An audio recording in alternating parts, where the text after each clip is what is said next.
The recorded measurements can be accessed via the Protocols menu. To do so, open the menu and select the Protocols menu item. Here you can choose between recordings and device inspections. Confirm the recording selection. You will now see a list of all recorded measurements. The measurements are then sorted by date and time. Now select the measurement you want to see.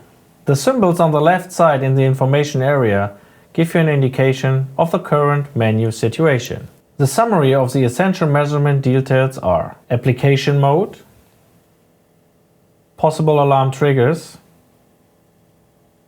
date, start and stop time of the measurement, and stored remarks.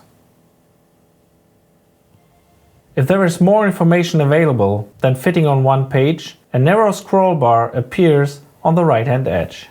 Use the arrow keys to see gas type and the respective minimum and maximum value.